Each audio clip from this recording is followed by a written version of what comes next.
Alors, maintenant je vais parler un peu de la relativité, mais de la relativité par rapport au quand ça passe vite et au quand ça passe pas vite. Donc les moments où ça passe vite et les moments où ça passe pas vite. Alors, vous devez savoir que le temps n'existe que si vous lui accordez de l'importance. Ça veut dire que finalement, moi, dans la vie maintenant, je fais des petites vidéos comme ça, à la rien à foutre, parce que j'ai rien d'autre à faire, et que mon temps, eh ben, je le passe entre des sessions de skate, de freerun, de mes sports et tout, euh, avec voilà, de la lecture, voilà, un peu tout, j'essaie de savoir un peu tout, pour essayer d'avoir le maximum de connaissances sur des sujets un peu fragiles au niveau de la population mondiale. Donc si je choque certaines croyances, bah, excusez-moi d'avance, mais je veux dire, la relativité pour moi c'est une forme de magie.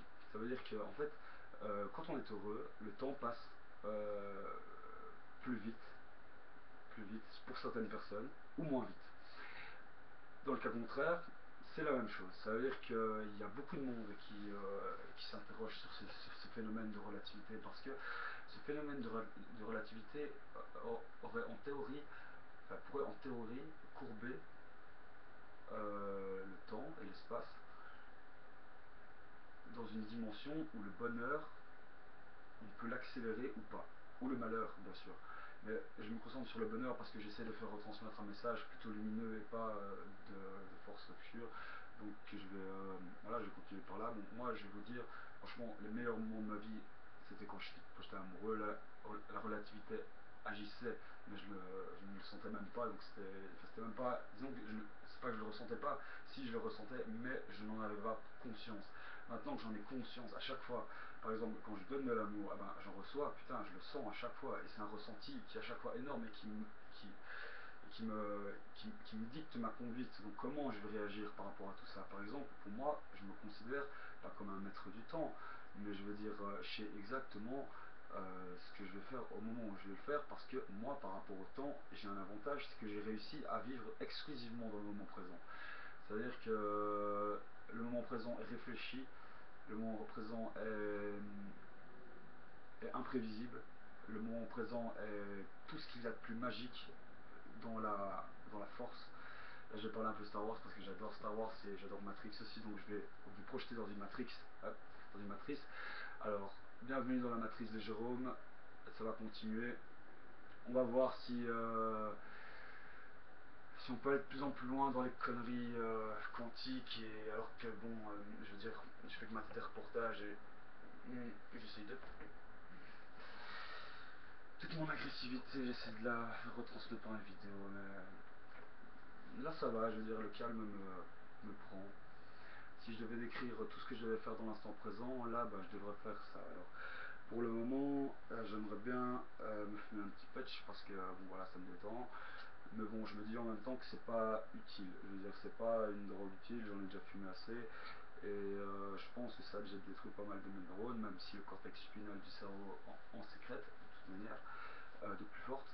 Donc, euh, donc voilà, vous pouvez aussi évidemment acquérir, allez, comment dire, cette prise de conscience sur la relativité par rapport à vos vécus, vos expériences personnelles. C'est-à-dire que peut-être que j'explique pas bien, mais moi je devrais donner des exemples. Genre par exemple, hier, eh ben, à un moment, je me suis retrouvé avec 3 ou 4 potes, on était chez moi, bah, ici, devant vous, là à côté de moi, et finalement, bah, j'arrivais à espacer les espaces-temps et à faire que l'un et l'autre discutent avec l'autre, l'un et l'autre de ça. Et ça m'a permis de faire des expériences au niveau de la manipulation mentale, mais de masse positive. Et je ne sais pas si cette manipulation de masse, comme par exemple Adolf Hitler a pu l'avoir, ou comme par exemple, je sais pas, de grands chefs gouvernementaux qui ont fait la guerre et tout ça ont pu l'avoir, ou qui ont essayé de faire la paix même. Ouais. Je veux dire, il y a une conscience positive et il y a une conscience négative, ou il y a toujours une conscience positive vers une espèce d'illumination. Je veux dire, par exemple, pour moi, Adolf Hitler c'était un taré, d'accord, mais il voulait la suprématie de l'Allemagne. Donc je veux dire, en soi, il n'a pas été différent je sais pas, d'un Montezuma qui a massacré les Mayas et les Aztèques. Soit. Bon, maintenant, je vais pas passer ma vie à faire des vidéos. Je sais que vous avez autre chose à faire de votre temps. Et relativisez et imaginez-vous un peu à la place des autres. C'est le seul bon conseil que je peux vous donner aujourd'hui. Comme ça, moi, mon seul but dans ces vidéos, c'est des prises de conscience. J'ai envie que vous preniez conscience que, allez, vous me connaissez pas, je suis ce qu'on dit, un mec impulsif. Ouais, je suis impulsif.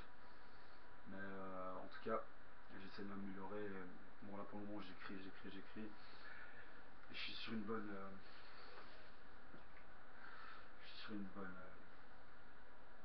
line. Franchement, la vie est belle pour le moment. Beaucoup de révélations, beaucoup d'informations, beaucoup de vibrations ressenties. Et ça me fait vraiment du bien. Voilà, merci à tout le monde.